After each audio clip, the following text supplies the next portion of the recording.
Hi friends. నేను మీ హనీని. ఈరోజు మనం తయారు చేసుకోబోతున్నాం శాండ్‌విచ్. ఎలా తయారు చేసుకోవాలో ఇంట్లోనే చూద్దాం. The famous sandwich. దీనికి కావలసిన veggies cabbage, onions, capsicum and carrot. The most important veggies.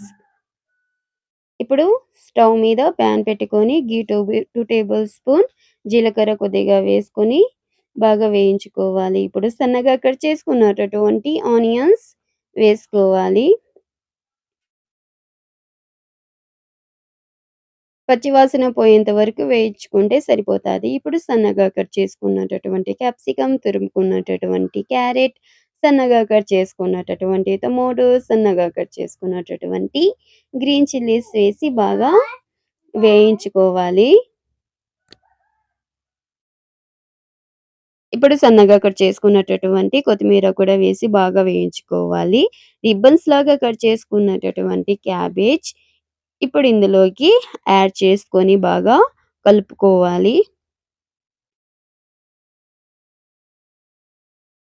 ఇలా కలుపుకున్న తర్వాత కొద్దిగా రెడ్ చిల్లీ పౌడర్ యాడ్ చేసుకోవాలి. రెడ్ చిల్లీ పౌడర్ యాడ్ చేసుకున్న తర్వాత కొద్దిగా సాల్ట్ యాడ్ చేసుకోవాలి. సాల్ట్ వేసుకున్న తర్వాత ఒకసారి ఇలా కలుపుకోవాలి. ఇప్పుడు ఇందులోకి కొద్దిగా పసుపు యాడ్ చేసుకోవాలి. పసుపు యాడ్ చేసుకున్న తరువాత బాగా ఒకసారి కలుపుకుంటే సరిపోతాది. లో ఫ్లేమ్‌లో 2-3 మినిట్స్ కుక్ చేసుకోవాలి. ఇప్పుడు ఇందులోకి కొద్దిగా కొత్తిమీర వేసి ఒకసారి కలుపుకొని పక్కన పెట్టుకోవాలి. స్టవ్ ఆఫ్ చేసేసి. ఇప్పుడు స్టవ్ మీద పాన్ పెట్టుకొని ఒక టేబుల్ స్పూన్ నెయ్యి యాడ్ చేసుకొని స్ప్రెడ్ చేసుకోవాలి. ఇప్పుడు బ్రెడ్ స్లైసెస్ ఇందులో వేసుకోవాలి. గోల్డెన్ కలర్ వచ్చేంత వరకు వేయించుకోవాలి బ్రెడ్. 2 సైడ్స్ కూడా మనం బాగా హీట్ చేసుకోవాలి. ఇలా హీట్ చేసుకోవాలి 2 సైడ్స్. ఇప్పుడు పక్కన తీసి ప్లేట్‌లో పెట్టుకోవాలి. ఇప్పుడు ముందుగానే ఫ్రై చేసుకున్నటటువంటి మిశ్రమం ఇందులోకి యాడ్ చేసుకోవాలి. బాగా ఫుల్లీగా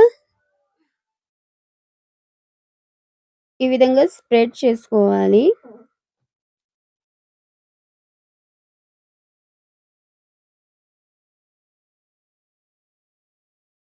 ఇప్పుడు మరొక బ్రెడ్‌తో ఇలా కవర్ చేసేసి ట్రయాంగిల్ షేప్‌లో కట్ చేసుకోవాలి.